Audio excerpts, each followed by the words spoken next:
دنیا میں سب سے بیسٹ سسٹم ہے، کیونکہ اگر آج بھی دیکھا جائے تو دنیا میں سپر پاور اور کامیاب وہی لوگ ہیں جو میرٹ کے سسٹم کو فالو کرتے ہیں، اور حضور صلی اللہ علیہ وسلم نے بھی اسی خلافت اور میرٹ کے سسٹم کو ترجیح دی تھی، جس کی وجہ سے آج دنیا میں تقریباً 88% مسلمان سنی ہے اور تقریباً 12% شیعہ ہے۔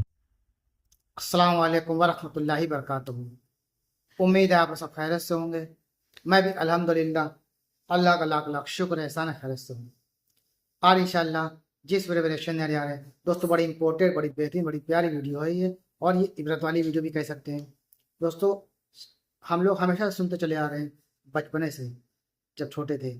شیعہ سنی، شیعہ سنی، آخر اس میں اتنا اختلاف کیوں ہے؟ ہمیشہ کیوں ایسی تناؤ پن رہتا ہے ان دونوں قوموں کو بیچ میں؟ تو آج ہم یہی جانیں گے کہ شیعہ زیادہ طاقتور ہیں یا سنی زیادہ طاقتور ہے، یا ان کے کیا معاملہ ہے، اور یہ فرقے کی واریات کہاں سے اور کب شروعات ہوئی ہے۔ اور آج کے دور میں تمام فرقے میں لوگ بڑھ چکے ہیں، تو اس کی پوری حقیقت سچائی جانیں گے اس ویڈیو کے ذریعے سے کہ شیعہ سنی کا کیا معاملہ ہے، اور اس میں ہمیشہ کیوں تکرار رہتی ہے، کیوں لڑائی جھگڑا ہمیشہ بنا رہتا ہے۔ تو چلیے بنا دیری پہلے ویڈیو اسٹارٹ کرتے ہیں، پھر اس کے بعد بات کرتے ہیں۔ ویڈیو اچھی لگا کر دوستوں تو اس کو شیئر ضرور کیا کریے اور لائک بھی کیا کریے۔ تو آئیے پہلے ہم لوگ ویڈیو دیکھتے ہیں، پھر اس کے بعد انشاءاللہ بات کرتے ہیں۔ ایک بہت ہی انٹرسٹنگ حدیث ہے کہ بدر کی جنگ میں ایک رات رسول اللہ صلی اللہ علیہ وسلم اپنی خیمے میں نماز پڑھ رہے تھے کہ اچانک ایک صحابی نے آپ صلی اللہ علیہ وسلم کو دیکھا۔ آپ ساری رات نماز پڑھ رہے تھے یہاں تک کہ صبح ہو گئی۔ جب آپ صلی اللہ علیہ وسلم اپنی نماز سے فارغ ہوئے تو وہ صحابی آپ کی خدمت میں حاضر ہوا اور کہا کہ اے اللہ کے رسول، میرے ماں باپ آپ پر قربان، آج رات آپ نے اتنی زیادہ نماز پڑھی کہ میں نے آپ کو اتنی زیادہ نماز پڑھتے ہوئے کبھی بھی نہیں دیکھا۔ رسول اللہ صلی اللہ علیہ وسلم نے فرمایا کہ ہاں، یہ اللہ تعالیٰ سے خوف اور ڈر کی نماز تھی۔ میں نے اپنے رب سے 3 چیزوں کا سوال کیا، اللہ تعالیٰ نے مجھے 2 چیزیں تو دے دی لیکن ایک چیز نہیں دی۔ میں نے اپنے رب سے سوال کیا کہ ہمیں ان عذابوں سے تباہ نہ کرے جن سے آپ نے پہلی امتوں کو تباہ کیا تھا۔ اللہ تعالیٰ نے میری یہ بات مان لی۔ دوسرا سوال یہ تھا کہ ہم پر ہمارے کافر دشمنوں کو مکمل غلبہ نہ دے۔ اللہ تعالیٰ نے میری یہ بات بھی مان لی۔ اور پھر اس کے بعد میں نے اپنے رب سے تیسرا سوال کیا کہ ہمیں فرقوں میں نہ بانٹ دینا۔ تو آف کورس اللہ تعالیٰ نے میری یہ بات نہیں مانی۔ رسول اللہ صلی اللہ علیہ وسلم کی وفات سے کچھ ہی وقت پہلے جب آپ صلی اللہ علیہ وسلم اپنی زندگی کا پہلا اور آخری حج ادا کر رہے تھے اور تقریباً 1 لاکھ صحابہ کرام آپ صلی اللہ علیہ وسلم کے ساتھ اس حج میں شریک تھے، تو اس حج میں آپ صلی اللہ علیہ وسلم نے اپنی زندگی کی سب سے امپورٹنٹ سپیچ کی، جسے خطبہ حجت الوداع کہا جاتا ہے۔ اور اس سپیچ کی سب سے امپورٹنٹ بات یہ تھی کہ آپ صلی اللہ علیہ وسلم نے ریسزم کو مسلمانوں سے بالکل ختم کر دیا۔ مسلمانوں میں رنگ، نسل اور قبیلے کا کوئی امتیاز نہیں،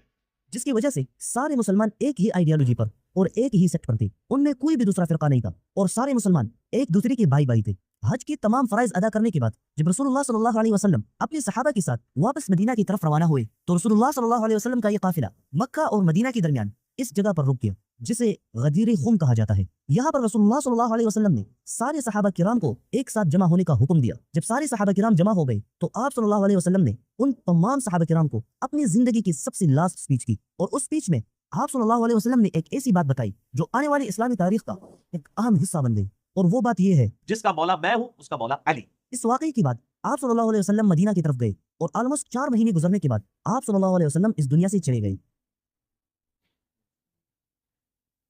آپ صلی اللہ علیہ وسلم کی وفات کی فوراً بعد مدینہ کے انصار ایک جگہ جمع ہو گئے تاکہ وہ حضور صلی اللہ علیہ وسلم کے بعد مسلمانوں کے لیے نیا خلیفہ نومینیٹ کریں۔ جب حضرت ابوبکر کو اس بات کا پتہ چلا تو وہ حضرت عمر اور حضرت ابو عبیدہ کے ساتھ ان کے پاس چلے گئے تاکہ وہ ان کو روک سکے۔ حضرت ابوبکر رضی اللہ تعالیٰ عنہ نے انہیں بتایا کہ عرب حضور صلی اللہ علیہ وسلم کے خاندان کے علاوہ کسی بھی دوسری خلیفہ پر کبھی بھی یونائٹ نہیں ہوں گے، اس لیے بہتر یہی ہوگا کہ آپ عمر اور ابو عبیدہ میں سے کسی ایک کو نیا خلیفہ چوز کریں۔ تو فوراً حضرت عمر نے حضرت ابوبکر سے کہا کہ آپ ہاتھ آگے کرو، میں آپ کی بیعت کرتا ہوں۔ اور پھر اس کے بعد وہاں موجود تمام صحابہ کرام نے ایک ایک کر کے حضرت ابوبکر کی بیعت کر لی، لیکن یہ بیعت اس وقت وہاں موجود صرف چند صحابہ کرام نے کی تھی۔ اس کے بعد اگلے دن مسجد نبوی میں مدینہ کے بہت سے صحابہ نے حضرت ابوبکر رضی اللہ تعالیٰ عنہ کی بیعت کر لی۔ لیکن یہاں یہ بات نوٹ کرنا ضروری ہے کہ اس بیعت کے دوران حضور صلی اللہ علیہ وسلم کی چچا حضرت عباس رضی اللہ تعالیٰ عنہ اور اہل بیت میں سے حضرت علی رضی اللہ تعالیٰ عنہ وہاں موجود نہیں تھے، اس لیے انہوں نے حضرت ابوبکر رضی اللہ تعالیٰ عنہ کی بیعت نہیں کی۔ حضرت علی رضی اللہ تعالیٰ عنہ نے 6 مہینے بعد جب حضرت فاطمہ رضی اللہ تعالیٰ عنہ کی وفات ہوئی تب آپ نے حضرت ابوبکر کی بیعت کر لی، اور یہ کہا جاتا ہے کہ حضرت فاطمہ حضرت ابوبکر رضی اللہ تعالیٰ عنہ سے اپنی وفات تک ناراض رہی، اس لیے کہ ایک دن حضرت فاطمہ خلیفہ ابوبکر کے پاس گئی تاکہ وہ حضرت ابوبکر سے حضور صلی اللہ علیہ وسلم کی چوری ہوئی اپنی میراث لے سکے۔ لیکن حضرت ابوبکر رضی اللہ تعالیٰ عنہ نے انہیں رسول اللہ صلی اللہ علیہ وسلم کی وہ حدیث سنائی جس میں آپ صلی اللہ علیہ وسلم نے فرمایا تھا کہ ہم انبیاء کی کوئی میراث نہیں ہوتی، اور جو چیزیں انبیاء چھوڑ دے وہ سب کا ہوتا ہے۔ یہاں تک جو سٹوریز میں نے بتائی یہی وہ سٹوریز ہے جس کی وجہ سے بعد میں آنے والی حضور صلی اللہ علیہ وسلم کی امت جو پہلے ایک تھی اب وہ 2 بڑے فرقوں میں ڈیوائیڈ ہو گئی۔ حضرت علی رضی اللہ تعالیٰ عنہ نے 6 مہینے بعد حضرت ابو بکر کی بیعت کر لی، جس کی وجہ سے پوری امت سے اختلاف ختم ہو گئی اور مسلمان یونائٹ ہو گئی، اور مسلمانوں کی اس یونٹی اور اتفاق کی وجہ سے مسلمانوں کی دوسرے خلیفہ حضرت عمر بن خطاب کی دور میں مسلمانوں نے اس وقت کے دونوں بڑے سپر پاورز رومن امپائر اور پرشین امپائر کو یرموک اور قادسیہ جیسی میدانوں میں پوری طرح ہرا دیا، اور مسلمان پہلی دفعہ اپنی یونٹی اور اتفاق کی وجہ سے پوری دنیا میں سپر پاور بن گئی۔ اور پھر مسلمانوں کی تیسری خلیفہ حضرت عثمان رضی اللہ تعالیٰ عنہ کی دور میں یہ خلافت اور بھی بڑھ گئی۔ حضرت عثمان رضی اللہ تعالیٰ عنہ نے اس اسلامک امپائر پر 12 سال خلافت کی۔ ہسٹورینز کہتے ہیں کہ حضرت عثمان رضی اللہ تعالیٰ عنہ کی خلافت کے آخری 6 سال پہلے 6 سالوں کی طرح نہیں تھے، کیونکہ اگر دیکھا جائے تو اس اسلامک امپائر میں 8 پروونسز صوبے تھے، اور ان 8 صوبوں میں سے صرف 4 صوبوں پر آرمی کیمپس تھے، اور یہی 4 پروونسز اسلامک امپائر کے سب سے مین صوبے تھے، اس لیے یہاں کی گورنرز سب سے ہائی پوسٹ پر ہوتے تھے۔ حضرت عثمان رضی اللہ تعالیٰ عنہ کی پہلے 6 سالوں میں ان 4 صوبوں میں سے 2 کی گورنرز حضرت عثمان رضی اللہ تعالیٰ عنہ کی خاندان بنو امیہ میں سے تھے، اور باقی 2 صوبوں کی گورنرز دوسرے خاندانوں سے تھے، لیکن یہ 4 وہی گورنرز تھے جو حضرت عمر رضی اللہ تعالیٰ عنہ نے اپنی خلافت میں مقرر کیے تھے، اور یہی 4 گورنرز حضرت عثمان رضی اللہ تعالیٰ عنہ کی خلافت میں بھی اگلے 6 سال تک باقی رہے، لیکن 6 سال کے بعد وہی 2 گورنرز جو بنو امیہ خاندان کے علاوہ دوسرے خاندانوں سے تھے، حضرت عثمان رضی اللہ تعالیٰ عنہ نے انہیں ان کی پوسٹ سے ہٹا کر ان کی جگہ بنو امیہ خاندان کے لوگ لگائے، جس کی وجہ سے اب اس اسلامک امپائر کی 4 سب سے مین پوسٹ پر بنو امیہ خاندان کے لوگ تھے، اور ایسا کہہ سکتے ہیں کہ مسلمانوں کی یہ پورے امپائر لٹرلی بنو امیہ خاندان کی کنٹرول میں آ گئی تھی، اور اسی موقع سے ایک یہودی نے فائدہ اٹھایا اور مسلمانوں کی اس یونٹی کو ہمیشہ کے لیے ختم کر دیا، اور اس یہودی کا نام تھا عبداللہ ابن سبا۔ عبداللہ ابن سبا یمن سے تعلق رکھنے والا ایک یہودی تھا جس نے اسلام قبول کرنے کا اعلان کیا، لیکن یہ صرف نام کا ہی مسلمان تھا، کیونکہ اسلام لانے کے بعد عبداللہ ابن سبا نے کسی بھی صحابی کی خدمت میں وقت نہیں گزاری، جس کی وجہ سے وہ اسلام کے بارے میں کچھ بھی نہیں جانتا تھا۔ عبداللہ ابن سبا نے اسلام قبول کرنے کے بعد کچھ ہی وقت میں مدینہ، ایران، سیریا اور مصر کے سفر کیے، اور وہ اپنی عبادت کی وجہ سے عام لوگوں کے درمیان ایک بزرگ کے طور پر مشہور ہوا۔ نئے مسلمان یہ سمجھنے لگے کہ عبداللہ ابن سبا نیکی کا حکم دینے والا اور برائیوں سے بچانے والا ایک بہت بڑا ولی اللہ ہے، لیکن ان نئے مسلمانوں کو اس کے مشن کا کیا ہی پتا تھا۔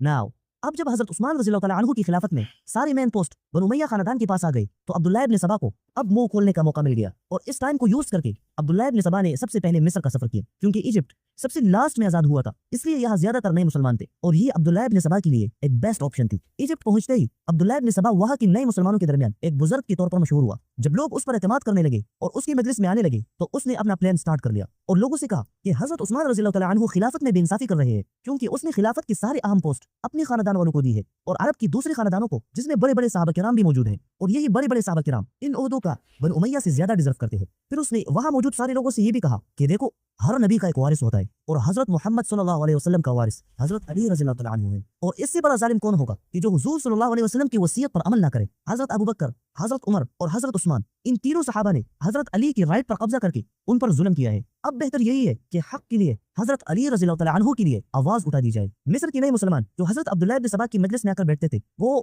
آہستہ آہستہ عبداللہ ابن سبا کی باتوں میں آ گئے، اور انہوں نے حضرت علی رضی اللہ تعالیٰ عنہ کے لیے حضرت عثمان رضی اللہ تعالیٰ عنہ کو آہستہ آہستہ ہٹانے کی کوشش شروع کی۔ مصر کے علاوہ عبداللہ ابن سبا نے اپنے اس مشن کو پھیلانے کے لیے عراق کا بھی سفر کیا، اور ایسے ہی لوگ اس نے عراق کے دونوں بڑے شہروں کوفہ اور بصرہ میں بھی تیار کیے۔ اب انہی لوگوں نے آہستہ آہستہ حضرت عثمان رضی اللہ تعالیٰ عنہ کی خلافت سے بغاوت شروع کر دی، اور ان میں سے کچھ لوگ جو مصر کے رہنے والے تھے وہ تو یہاں تک گئے کہ انہوں نے حضرت عثمان رضی اللہ تعالیٰ عنہ کو قتل کرنے کی سازش بنا لی، اور کچھ ہی وقت بعد انہوں نے حضرت عثمان رضی اللہ تعالیٰ عنہ کو شہید کر دیا۔ حضرت عثمان کو شہید کرنے کے بعد مسلمانوں کی یونٹی ہمیشہ کے لیے ختم ہو گئی، اور یہ اسلامک امپائر اب 2 حصوں میں ڈیوائیڈ ہو گئی، کیونکہ مسلمانوں نے حضرت علی رضی اللہ تعالیٰ عنہ کو تو نیا خلیفہ چوز کر لیا، لیکن حضرت معاویہ رضی اللہ تعالیٰ عنہ اور اس کے علاوہ بہت سارے مسلمانوں نے حضرت علی رضی اللہ تعالیٰ عنہ کی خلافت کو ماننے سے اس وقت تک انکار کر دیا جب تک عثمان رضی اللہ تعالیٰ عنہ کا بدلہ نہیں لیا جاتا، اور اسی کے ساتھ مسلمانوں کی یہ امپائر 2 حصوں میں ڈیوائیڈ ہو گئی۔ جو لوگ حضرت علی رضی اللہ تعالیٰ عنہ کو فالو کرتے تھے انہیں شیعان علی کہا جانے لگا، اور جو لوگ نیا خلیفہ چوز کرنے سے پہلے حضرت عثمان کی بدلے کے حق میں تھے انہیں شیعان عثمان کہا جانے لگا۔ یہاں تک تو مسلمانوں کی سوچ ڈیوائیڈ ہو گئی، لیکن یہ ڈویژن صرف پولیٹکس کی بنیاد پر تھی۔ اب تک مسلمانوں میں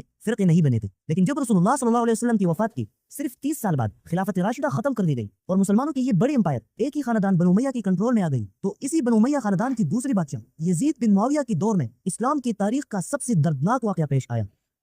کربلا، جس میں یزید کی فوج نے رسول اللہ صلی اللہ علیہ وسلم کی فیملی اہل بیت کے بہت سارے لوگوں کو بہت ہی بے رحمی سے شہید کر دیا۔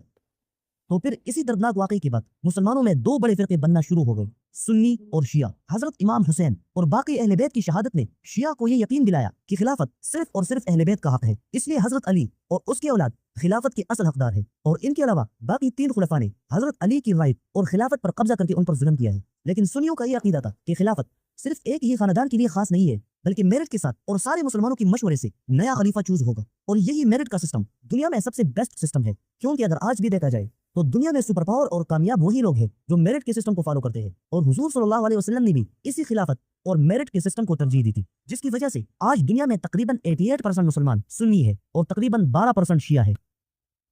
تو دوستوں یہ تھا ہمارا ایکشن جو آپ نے دیکھا شیعہ اور سنی کا معاملہ. اور دوسری بات, آج تو تمام فرقے ہو چکے ہیں, ہم لوگوں کو نام بھی بہتوں کو نہیں پتا ہے کہ کتنے فرقوں میں مسلمان قوم بڑھ چکی ہے. اور یہ تو اللہ نے دعا بھی اس کو کیا بولتے ہیں قبول نہیں کیا کہ یہ ہونا ہی ہونا تھا.